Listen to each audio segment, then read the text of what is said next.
I can hold those up there, and if it looks like one is too long, and I can just snip off the edge, hold them back up there, and that looks just fine. Okay. Now I take my wire strippers, and I know I've got a red wire nut on, so I'm going to strip this existing one back a little bit. I need enough to go behind the wire nut, but I don't want it to stick out beyond the wire nut, do I? I'm going to do that. I can hold that up there. See, okay, I need that one a little bit longer. Hold it up there. That looks pretty good. You know how I said, do you? Eyeball that. Like that. And I can kind of hold them up there and see if I need to strip anything else a little. And maybe this one could go. You just don't want to get these too short, but you don't want them way too long either. Okay, but enough to comfortably get in there. Okay, so now I've got just a small little white wire, and that's got this white wire when I was saving my scrap. Always a good idea to save your scrap.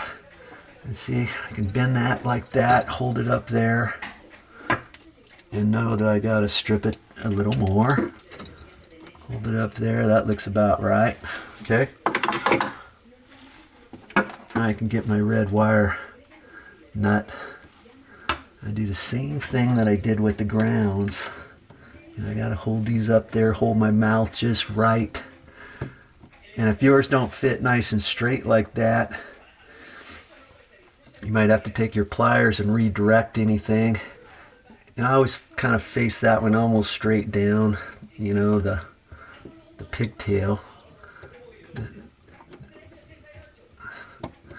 Boy, let's put that up in the middle. See, that's going to hold a little better. Situate them.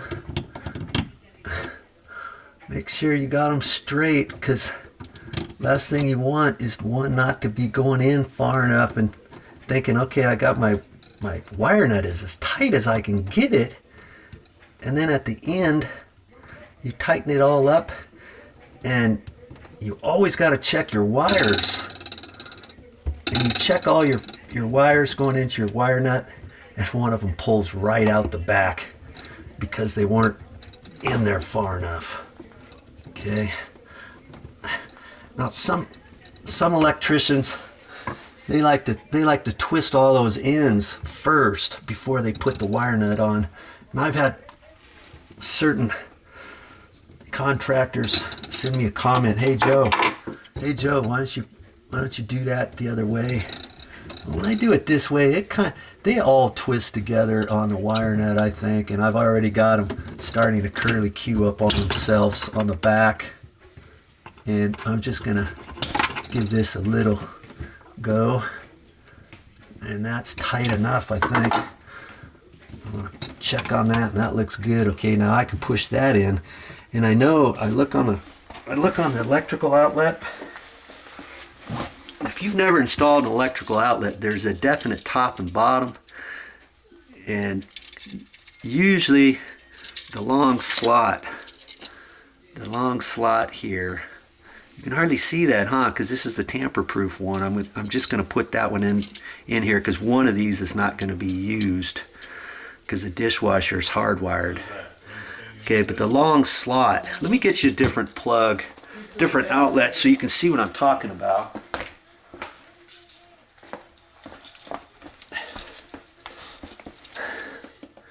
Here's that other outlet.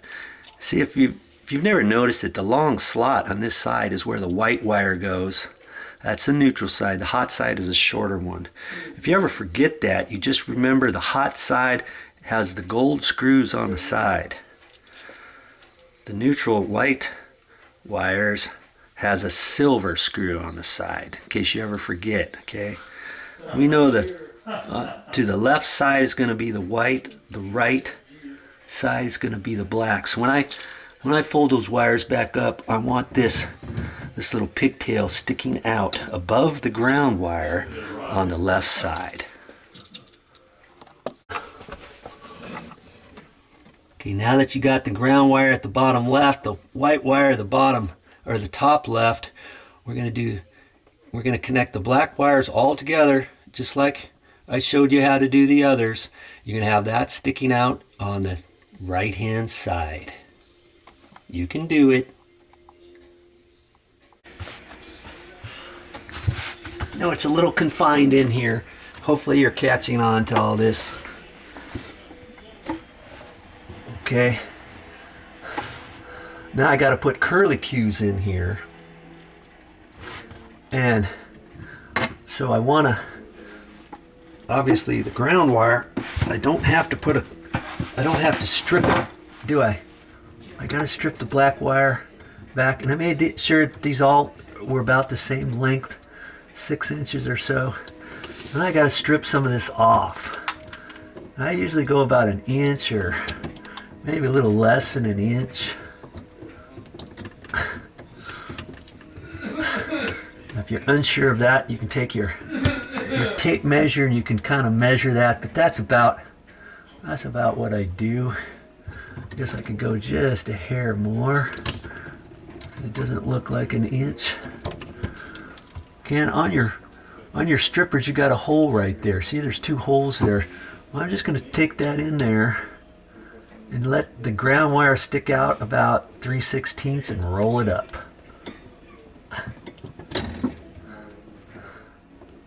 Okay, kind of like that. Okay, I'm going to do the same thing. It's kind of tricky down here. Same thing with the white wire.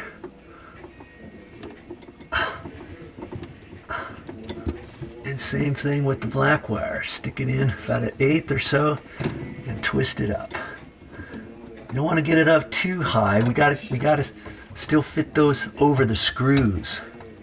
Okay, see that? Like that. Let's see, that white one might be just a hair too much, so I can take that back in there and kind of tweak it out just a little and look at it and see that ground wire. I really spooged on that one, didn't I? Let's try that ground wire again. I'm up here kind of at a funky angle. I'll get that straight again.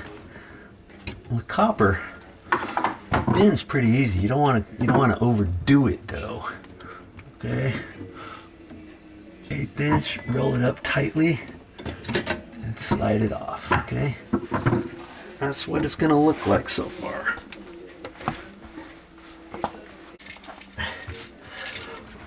What I do generally is I do the ground wire first, so I'm not even going to worry about these other ones.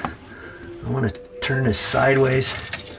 I'm right-handed, so I always have this in my left hand, so that's why I start this way.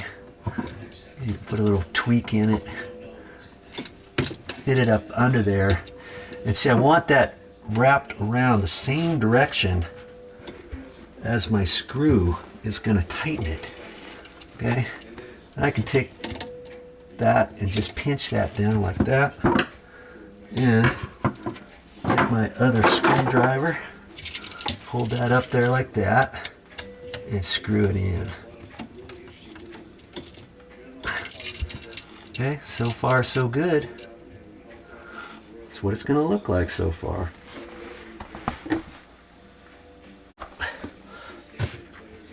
I'm getting all tired out back and forth underneath this sink once and for all. Let's get this thing done.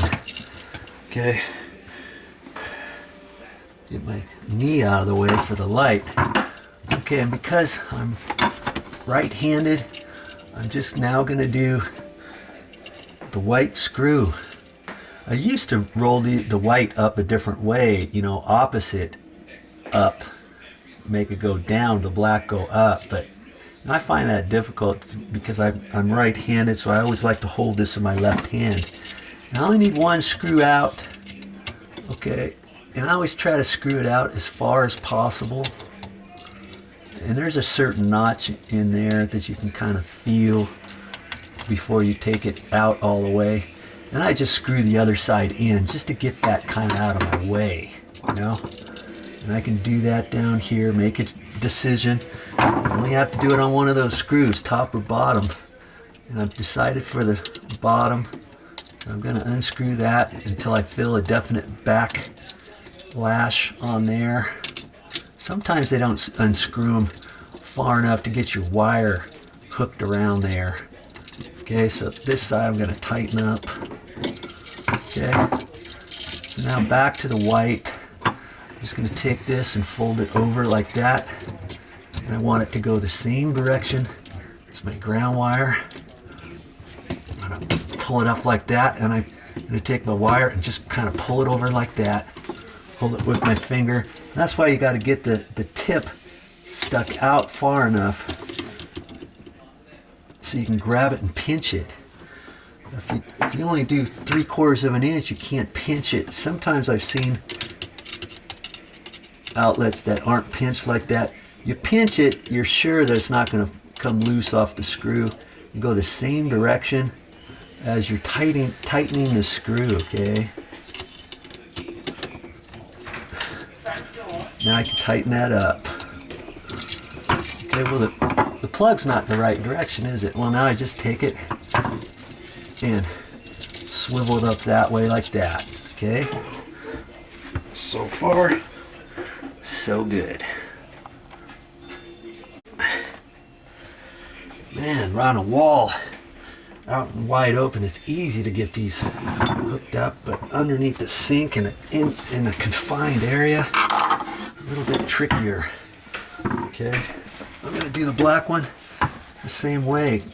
Now I got this side, see, I'm still right-handed. I can just flip that over like that.